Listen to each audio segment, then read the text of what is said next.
கட்டுப்பாட்டு வாரியம் சார்பில் உலக சுற்றுச்சூழல் தினத்தை முன்னிட்டு பொதுமக்களுக்கு விழிப்புணர்வு ஏற்படுத்தும் வகையில் மாணவ மாணவியர்கள் விழிப்புணர்வு பேரணியை ஆட்சியர்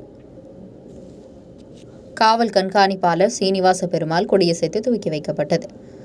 திருவள்ளூர் மாவட்ட நிர்வாகம் மற்றும் மாசு கட்டுப்பாட்டு வாரியம் சார்பில் உலக சுற்றுச்சூழல் தினம் 2024 முன்னிட்டு பொதுமக்களுக்கு விழிப்புணர்வு ஏற்படுத்தும் வகையில் மாணவ மாணவிகளால் விழிப்புணர்வு பேரணி நடைபெற்றது.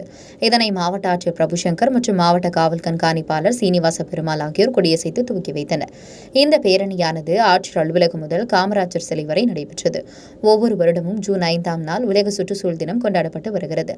அதேபோல இந்த ஆண்டும் நில மீட்டெடுப்பு, பாலைவனமாக்கல் மற்றும் வறட்சியை தாங்கும் திறன் என்ற மைய கருத்தில் உலக சுற்றுச்சூழல் தினம் கொண்டாடப்பட்டது. அதன் அடிப்படையில் திருவள்ளூர் மாவட்டத்தில் மாவட்ட நிர்வாகம் மற்றும் தமிழ்நாடு மாசு கட்டுப்பாட்டு வாரியத்தால் பல்வேறு சுற்றுச்சூழல் சார்ந்த பள்ளி மாணவர்கள், கல்லூரி மாணவர்கள் மற்றும் தொழிற்சாலை ஊழியர்களை உள்ளடக்கிய பல்வேறு விழிப்புணர்வு பிரச்சாரங்கள் மற்றும் நடவடிக்கைகளும் எடுக்கப்பட்டு வருகிறது.